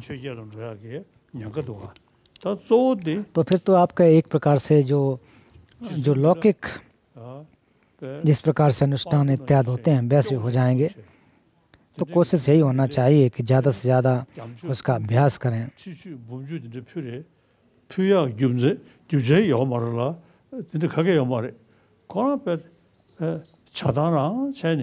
तो सेनेदा चांजू उसमें तो तोनी की तावा दा तो इसलिए बोध चित्त और जितने ज़्यादा अगर उसका आप अभ्यास करते हैं, बोध चित्त का जितना ज़्यादा अभ्यास करते हैं तो बहुत ही लाभदायक होता है। और पुण्य का संचय करना, पापों को नष्ट करना ये जो अपने मन से गंभीर मार्ग जो है, जितना ज़्यादा आप उसके बारे में सोच सके, जितना गंभीर विचार करेंगे। और संचय, अगर इसमें संचय में कहूँ तो शून्यता का जो मार्ग है, शून्यता के माध्यम, अगर इसके बारे में अच्छी तरह से अगर आप सोचेंगे तो शायद इससे बड़ा कोई अभ्यास नहीं है, ऐसा मैं मानता हूँ।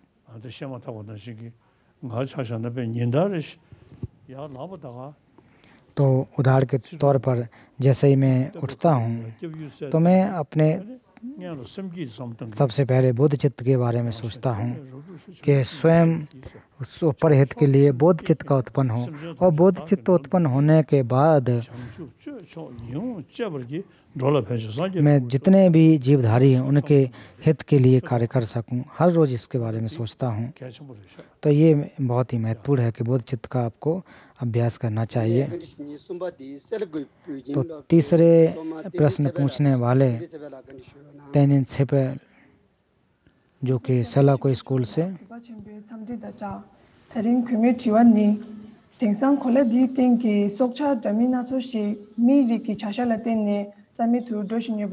तो उदाहरण के रूप में आज आप देखें तो बहुत सारे जीवधारी हैं, तो उनकी हत्या लोग करते हैं, और आप कहते हैं कि जो जीवधारी जो भी हैं वो माँ के समान मानना चाहिए, और उसका अगर छोटे से भी जीव की हत्या करेंगे तो वो बहुत बड़ा पाप होगा। तो इसके बारे में आप कहें तो फिर जो भी, तो इसमें कहा गया कि जो भी पाप हैं तो उन पापों को तो नहीं करना चाहिए। तो सबसे महत्वपूर्ण बात कि आपकी सोच विचार जो है उसको सोचना चाहिए। जैसे उदाहरण के रूप में, जैसे कि किसान हैं, जब खेती जो जुताई इत्यादि करते हैं तो खेती करते उस समय तो उनके कोई उपाय नहीं है, बहुत सारे जीव मर जाते हैं। हाँ, कुछ मंत्र जाप इत्यादि करते भी रहें, लेकिन फिर भी बहुत सारे जीवधारियों की हत्या हो जाती है। तो अगर कोई कहे कि मैं तो खेती नहीं करूँगा तो क्योंकि जीव मर जाते हैं, तो ऐसा भी नहीं आप कर सकते हैं। लेकिन मुख्य बात तो क्या है कि अगर आप ज़बरदस्ती किसी का जानबूझ करके हत्या करना चाहते हैं, अगर आप जानबूझ के हत्या करते हैं तो ये तो निश्चित रूप से एक प्रकार से इसको आप फिर पाप देश न करना, तो एक प्रकार न करना, जो आप पाप देश न करें वो भी उसमें सही नहीं होता है। तो उसके क्योंकि जो आप अनजान में जो आपसे हो जाते हैं तो वो पाप तो लगे, लेकिन उतने गंभीर पाप नहीं होते हैं। आपने अकुशल कर्म तो किए हैं, लेकिन आपने जो अकुशल कर्म करूँगा, बुरे कर्म करूँगा, मारूँगा, या किसी के अधीन आकर के किसी की वजह से आपका हत्या कर रहे हैं, ऐसा तो नहीं है। जैसे कि आर्मी के लोगों को देखें कि वो मजबूरी में हत्या करते हैं तो उनके पास कोई रास्ता नहीं होता है, वो अधीन होते हैं। जिसने भी ऑर्डर उनको दिया, आदेश दिया, वो आदेश के अधीन होते हैं, लेकिन उनका उद्देश्य नहीं होता है कि हम मारें। तो उसी प्रकार से कि हम अपने मन में बहुत सारे कर्म क्लेशों को पैदा करके दूसरों को नुकसान करना चाहते हैं।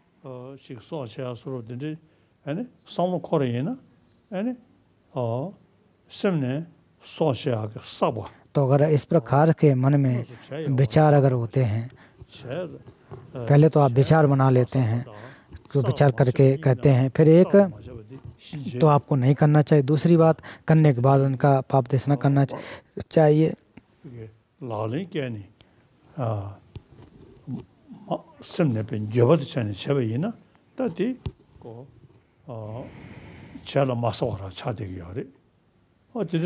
तो ऐसे तो अनजान में अगर हो जाते हैं तो अनजान में तो ठीक है अपने हत्या की, लेकिन उसका पाप उतना नहीं लगता है। और कोई किसान अगर खेती करता है तो उसमें बहुत सारे जीवधारी की मृत्यु हो जाती है। अगर कोई किसान है मंत्र का जाप भी करते करते हत्या कर देते, अनजान में कर देते तो उसमें क्या कर सकते हैं, वो तो होता ही है। लेकिन अगर हत्या मनुष्य करते हैं तो वो ज़्यादा कठिन माना जाता है। इस तरह से मैं फिर चौतरा के स्कूल से स्कूल्स की जो एक छात्र हैं उनकी तरफ से पासंग टैसी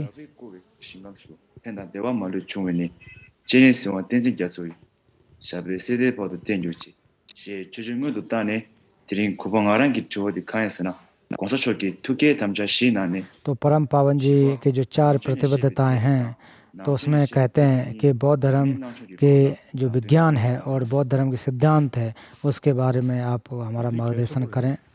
तो ये महत्वपूर्ण है।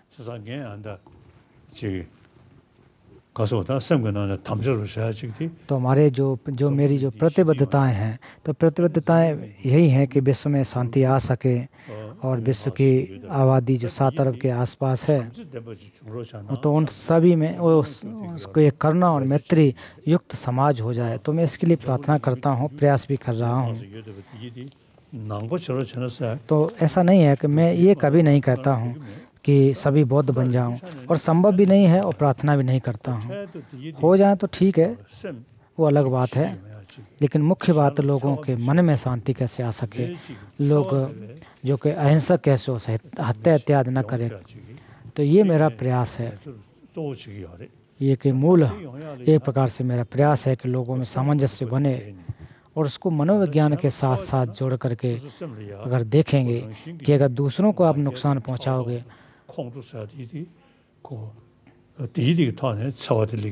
तो ज़्यादातर जो हत्याएं या आदि होती हैं वो हमारे क्रोध की वजह से होती है, ईर्ष्या की वजह से होते हैं। तो इसके बजाय अगर आप लोगों में प्रेम करना सीख जाएं, दूसरों को हित करना अगर सीख जाएं तो ये ज़्यादा महत्वपूर्ण होती है।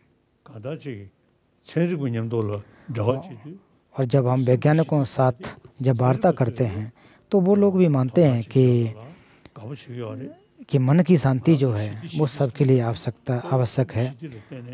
और ज़्यादातर जब हम शांति की जो बात करते हैं वो मन की शांति के बारे में कहते हैं, कोई बाहरी इसके बारे में नहीं कह सकते हैं।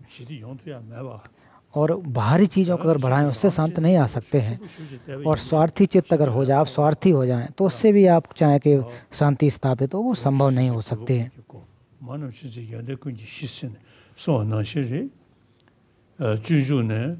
तो बोधचर्यावता में कहते हैं कि जब तक आप एक प्रकार से स्वार्थी चित्त को नहीं हटाएंगे तब तक सुख की प्राप्ति नहीं होगी।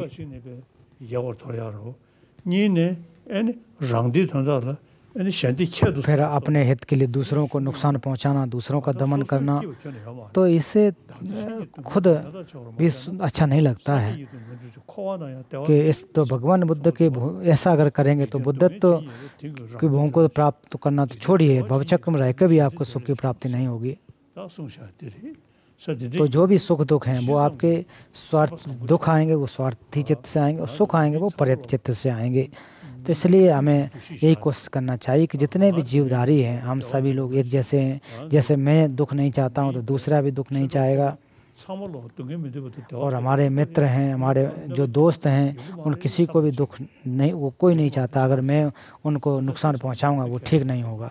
तो इस प्रकार के आपको सोचना चाहिए कि हम दूसरे को हानि नहीं पहुंचाएंगे। अगर आप ऐसा करेंगे तो आपको जो मन में सुख आएगा, सुख आएगा, और आपका मन में अगर सुख होगा तो आपका शरीर भी ठीक होगा। तो वैज्ञानिक लोग जो धर्म की बात तो नहीं करते, लेकिन उनका यही है कि मन में कैसे शांति आए, हम किस प्रकार सुखी हों। और यही मानते हैं कि जो जैसे कि जो हमारे मनोचिकित्सक हैं वो भी कहते हैं अगर मन में अगर जितनी ज़्यादा शांति आएगी, जितना अच्छा होगा, उतना ही आप का जो जीवन है वो सार्थक होगा। वो वैज्ञानिक भी अपने शोधों के आधार पर ऐसा कहते हैं।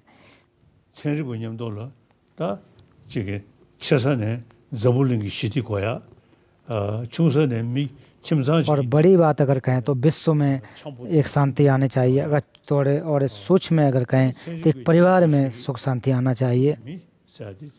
और अक्सर यही कहते हैं कि हम सभी जो है वैज्ञानिक भी मानते हैं कि हम सामाजिक प्राणी हैं, और सामाजिक प्राणी होने के नाते तो अपने जो सुख और दुख है इसका संबंध हमारे समाज से होता है।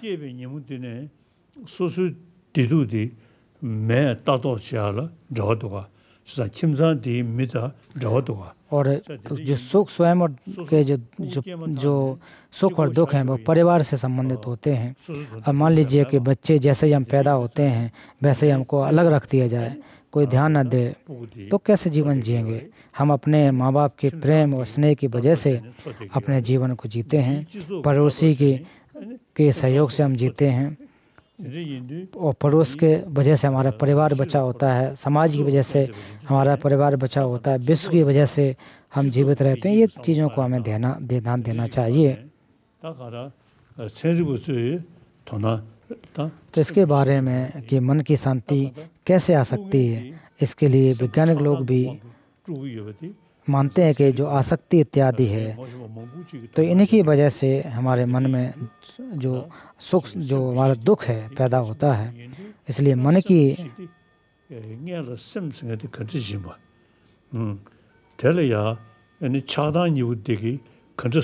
और जो हमारी आसक्तियां हैं वो कैसे हमें नुकसान पहुंचाते हैं और इनको नष्ट करने के लिए प्रेम और करुणा रूपी चित्त उसके द्वारा कैसे अपने मन को शुद्ध किया जा सकता है। इसमें कोई धर्म की बात हो ऐसी बात नहीं है। हर दिन प्रतिदिन हम कैसे सुख शांति को प्राप्त करें इसका संबंध है। तो बौद्ध धर्म के आधार पर जो सिद्धांत जो कहे गए हैं उसके बारे में हमें सोचना चाहिए। तो ऐसा नहीं है कि हम पूर्व जन्म और पर जन्म की बातें यहाँ कह रहे हैं। तो जहाँ तक जो ईसाई धर्म की अगर बात करें तो उसमें पूर्व जन्म की इस प्रकार की बातें तो नहीं कहते हैं।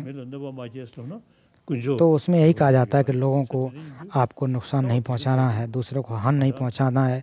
अगर आप दूसरों को हानि नुकसान नहीं पहुंचाएंगे तो आपको लाभ होगा।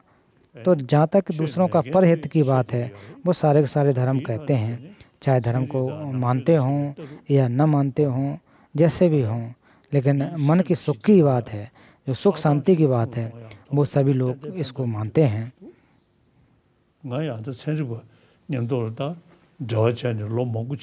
तो अभी तक वैज्ञानिक लोगों के साथ जहाँ तक हमारे संबंध हैं वो करते हुए बहुत वर्ष हो चुके हैं।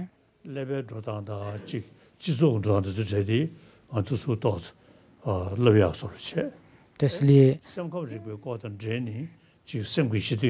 तो हम लोग मनोविज्ञान के आधार पर उनकी भी हम मदद कर सकते हैं कि किस प्रकार से मन में कैसे शांति आ सकती है, उनको हम बता सकते हैं।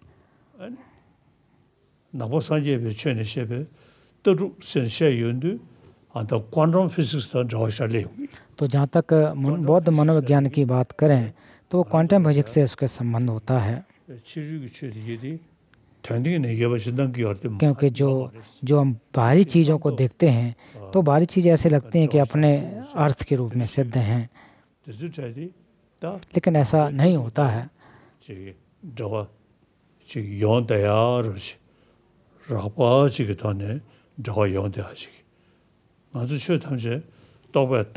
तो हम मानते हैं कि जितने भी धर्म हैं, जितने भी वस्तुएं हैं वो नाम मात्र से हैं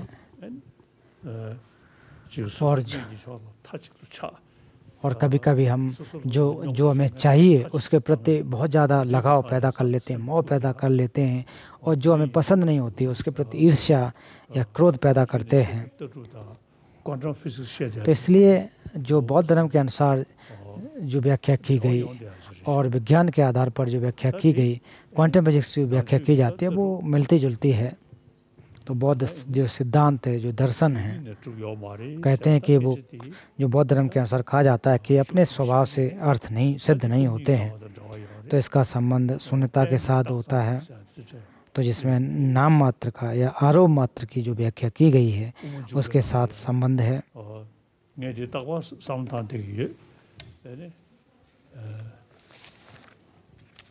तो माध्यमिक जो अवतरण है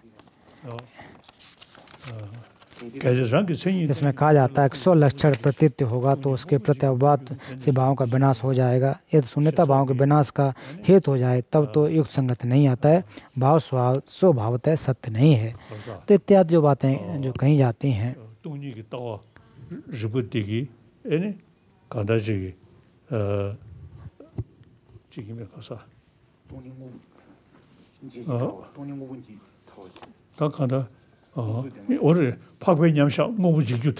तो इसमें 4 प्रकार के जो प्रसंग हैं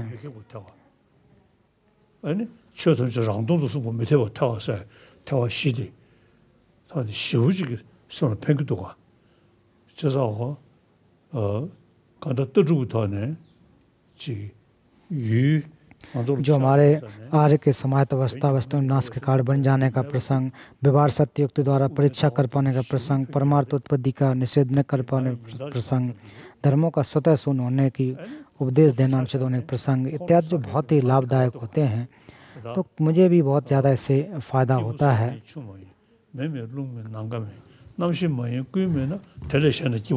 तो इसके अलावा जो पुरुष है उसके बारे में भी कहा जाता है कि मैं कहाँ है, आत्मा कहाँ है, ना तो जो शरीर भी नहीं है, स्कंद भी नहीं है, ये जो आत्मा है और मैं है ये तो नहीं होते हैं। तो लेकिन मेरे शरीर और मेरे स्कंदों के आधार पर आसक्ति पैदा हो, लेकिन मैं कहाँ है, आत्मा कहाँ है। तो इसलिए जो मैं की भावना है उसको कम करने के लिए नाम मात्र से है ऐसा विचार करना चाहिए।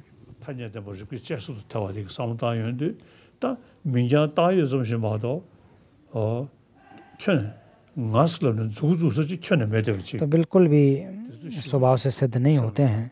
ये मानना चाहिए व्यवहार सत्य द्वारा परीक्षा कर पाने का जब प्रसन्न हो तो उस समय ये हमारे लिए बड़ा ही लाभदायक होता है। Tene ganti shuni ngabati benglo tale lama tori lomi kangi tsukla ram chamba debo chola risha debo chola ganti shurana। फिर अगला स्टूडेंट दलाई लामा जो स्कूल कॉलेज बेंगलोर से हैं।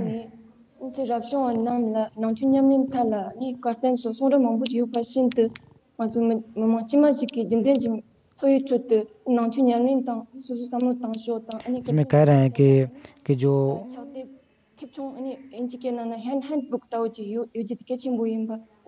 के अध्ययन करते समय कि हमें किस प्रकार से अध्ययन करना चाहिए, कैसे व्यवहार करना चाहिए, इसके बारे में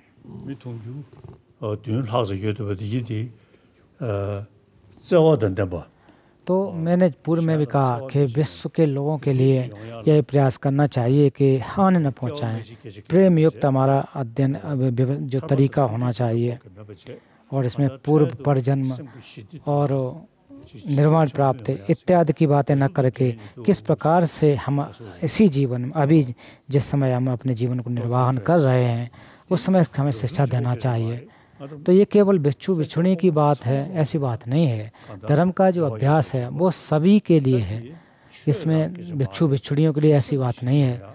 ये कोई धर्म मात्र से नहीं, इसमें अपने जीवन को कैसे सार्थक बनाए इसलिए धर्म का अभ्यास किया जाता है।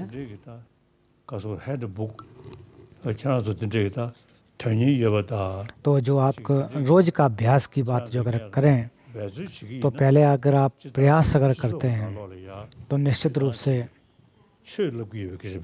तो इसमें समाज में बौद्ध धर्म पढ़ा रहे हैं ऐसी बात नहीं है। तो ये प्रयास होना चाहिए कि जो हमारे अंदर आसक्तियाँ पैदा होती हैं वो पैदा ना हों, उसको हम कैसे नष्ट कर सकें।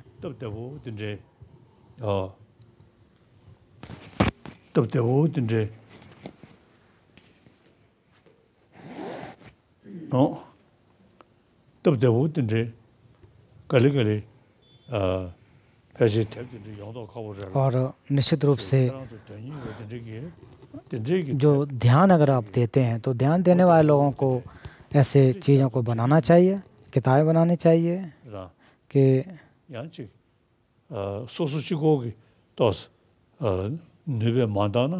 अगर स्वयं से आप उसमें सक्षम नहीं हैं तो जो मनोविज्ञान को जानते हैं तो उनके साथ बातचीत करके उनके साथ वार्ता करके तो अगर आप किताब बनाते हैं तो अच्छी बात है।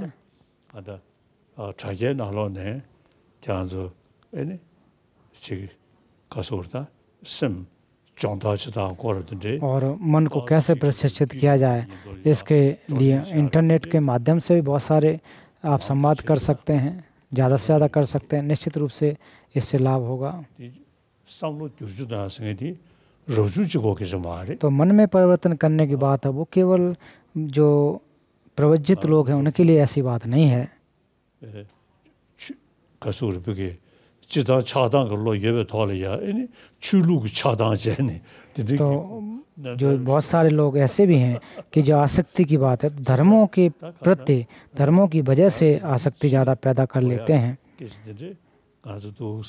तो हमें समाज में किस चीज़ की आवश्यकता है, लोगों के किस चीज़ की आवश्यकता है, उन चीज़ों का ध्यान देना चाहिए। अगर आप लोग वार्ता करते हैं, एक दूसरे से संवाद करते हैं, तो निश्चित रूप से लाभ होगा।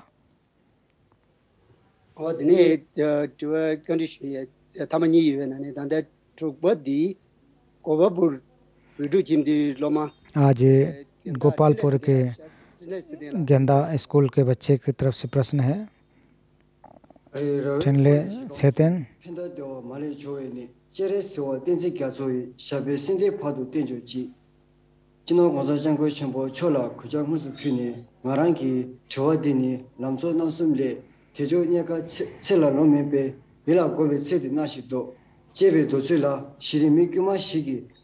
इसमें कहा जा रहा है कि जो हमारे जो सामान्य एक बिल्कुल सामान्य प्राणी वो कैसे धर्म का अभ्यास कर सकता है।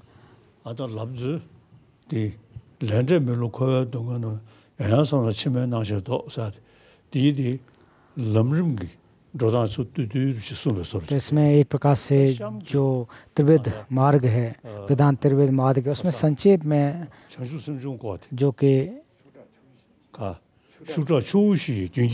तो इसमें ये भी कहा जाता है कि जो जल के तीव्र वेग हैं, उस प्रकार से जिस प्रकार से उसमें बहा ले जाते हैं, जल से सब कुछ बहा ले जाए, उसी प्रकार से हमारे क्लेश भी, हमारे अंदर के जितने भी हैं सुख शांति, उसको बहा ले जाते हैं।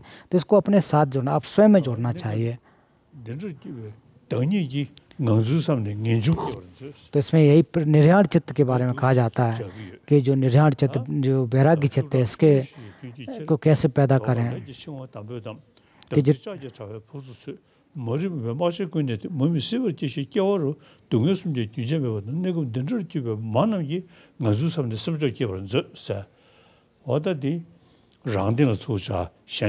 तो अपने आप स्वयं के साथ जोड़ना चाहिए। दूसरों के साथ तो ठीक है, दूसरे को उदाहरण तो बनाए, स्वयं के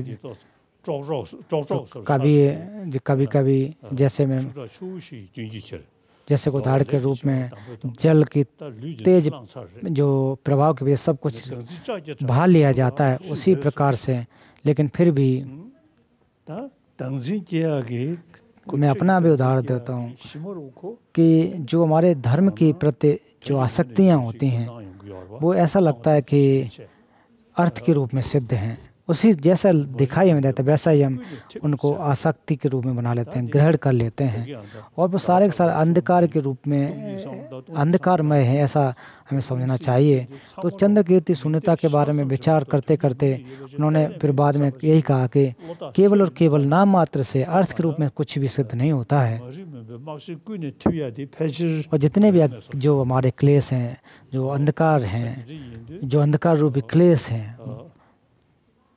가서 저절로도 세게 나와 세제네 랑게라나 내베 큐루라신도 시숨되다 멀리 되네 게메버 또도 다니에 때베도 좀 고벌로사게 고든 토야게 तो मैं भी प्रयास कर रहा हूँ कि मुझे जो निरोध सत्य प्राप्त हो सके। तो मैं भी आमदो क्षेत्र का हूँ।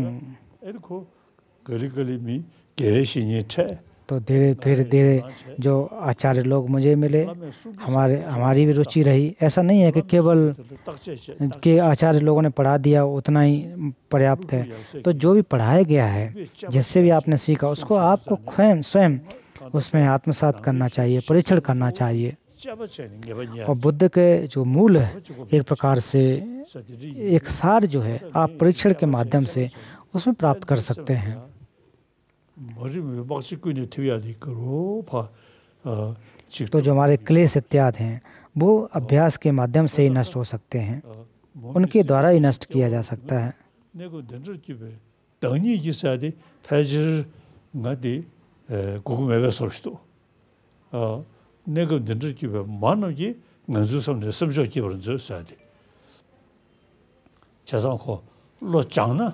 तो इसलिए अगर आप चित्त प्रशिक्षण करना चाहते हैं तो हो सकता है, जैसा कि बौद्ध ग्रंथों में जैसा कहा जाता है उसी प्रकार से आपको अभ्यास करना चाहिए।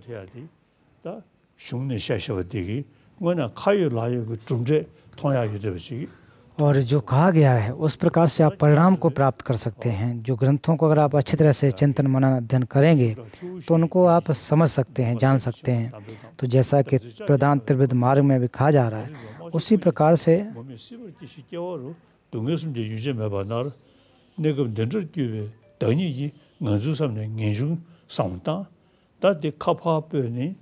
और कोशिश यही करना चाहिए कि अपने दूसरे जीवधारों की तो बात ठीक है, दूसरे बारे में कहा गया, लेकिन खुद को इसको अपने आप में डालें, अपने आप को भी सम्मिलित करें कि मैं भी इससे कैसे, इन दुखों से कैसे मुक्ति प्राप्त कर सकते हैं।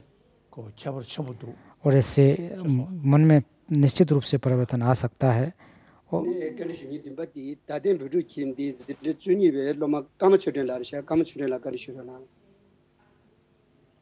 Kari rawe korwe shingamsu pendan dewa mali chungwe ne chere siwa tenzin gyatsoi kutse tenji shendir hundupsho she chepe ngin sude kusum kyucha ngin dutane kyumi tiwani china mi mangbo shigi chinye po। इनका प्रश्न है कि बहुत सारे लोग ये मानते हैं कि अगर बहुत ज़्यादा भौतिक विकास हो जाएगा तो उनको सारे के सारे दुख नष्ट हो जाएं ही ना, लेकिन फिर भी मन के दुख जो है वो नष्ट नहीं होते हैं। तो उसके लिए आप बताएं कि मन के दुख कैसे नष्ट कर सकते हैं। तो पूर्व में भी कहा कि जो मन की जो शांति है उसको कौन नष्ट करता है, वो हमारी केवल बीमारियां हैं, ऐसी बात नहीं है कि शरीर में जो बीमारी इसकी वजह से मन की शांति नष्ट हो जाती हो, ऐसी बात नहीं होती है। तो उदाहरण के रूप में आज आप विश्व में देखें कि जो अरबपति हैं, जो बहुत पैसे वाले हैं, अमीर जो हैं, तो उनके पास तो जो चिकित्सीय सुविधाएं भी बहुत अच्छी हैं, लेकिन फिर भी उनके मन में जो विचलन रहता है, मन दुखी रहता है। तो इससे सिद्ध होता है कि शारीरिक सुख से मानसिक सुख को आप प्राप्त नहीं कर सकते हैं। तो ये जो सुख जो तो आज जो पाश्चात्य से आई हमारी शिक्षा प्रणाली है उससे मन की शांति हो जाए तो संभव नहीं है, उससे हमें कोई शिक्षा प्राप्त नहीं होती है। लेकिन भारत की जो शिक्षा की अगर बात करें तो जो प्राचीन विद्या की अगर हम बात करें तो हमें जानना चाहिए कि जो हमारे मन को अगर जो विचलित करते हैं तो वो हमारे मन से होते हैं। और खास करके जो मनोविज्ञान है और बौद्ध मनोविज्ञान है उसको बारे में अगर अच्छी तरह से अगर हम जानते हैं तो जान सकते हैं कि मन को जो हमारी जो दुख है उसको दुखी करने वाले हमारा मन होता है, मन की वजह से हम दुखी होते हैं।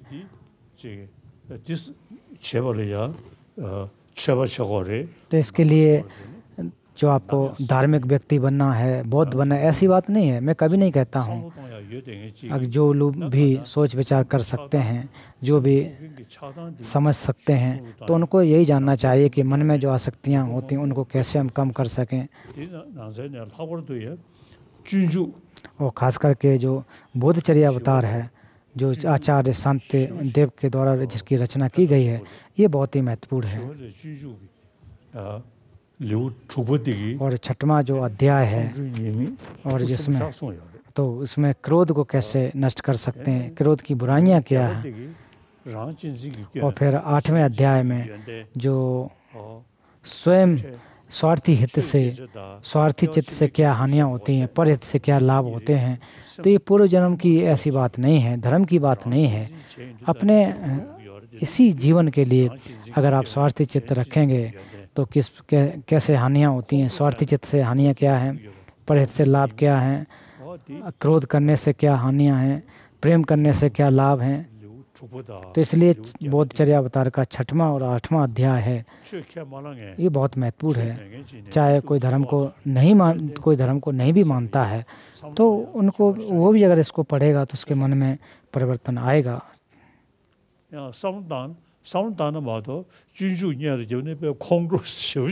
तो इसके बारे में हमें, तो ऐसा नहीं है कि आप ग्रंथ को पढ़ रहे हैं और फिर भी आपको क्रोध, पढ़ने मात्र से आपका क्रोध नष्ट हो जाए, संभव नहीं है।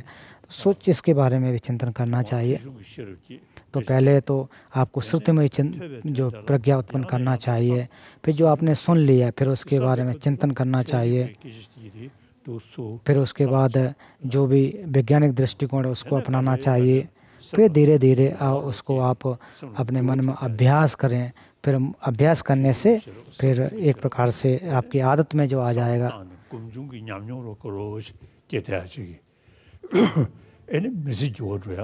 तो अगर इस प्रकार से अभ्यास करेंगे तो आपके जीवन में परिवर्तन आएगा, परिवार में परिवर्तन आएगा, समाज में परिवर्तन आएगा।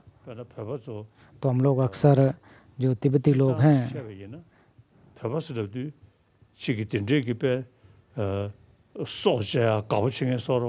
तो ऐसे लोग मानते हैं कि लोग हत्या करने वाले हैं या शिकार करने वाले लोग हैं।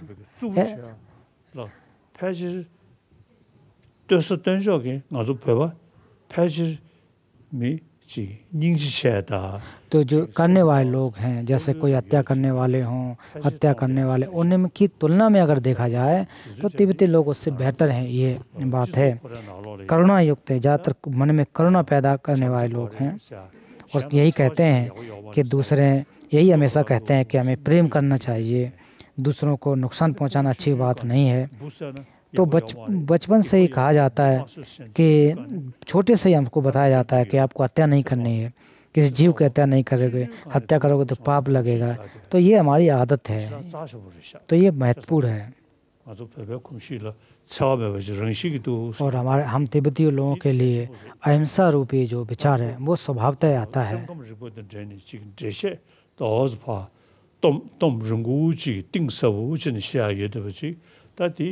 और मनोविज्ञान के जहाँ तक इसके आधार पर अगर व्याख्या की जाए, और अगर आप बोधचर्या अवतार का पाठ अगर करते हैं, उसको पढ़ते हैं, 6वां और 8वें अध्याय का अगर पाठ करते हैं, उसको पढ़ते हैं, तो कभी कभी आप उस पर एक प्रकार संवाद करते हैं तो बहुत ही लाभदायक होगा।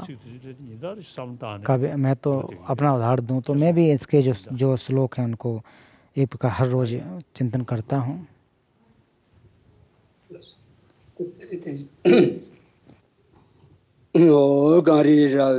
तो आज प्रवचन जो प्रश्न उत्तर का जो एक प्रकार से कार्यक्रम था,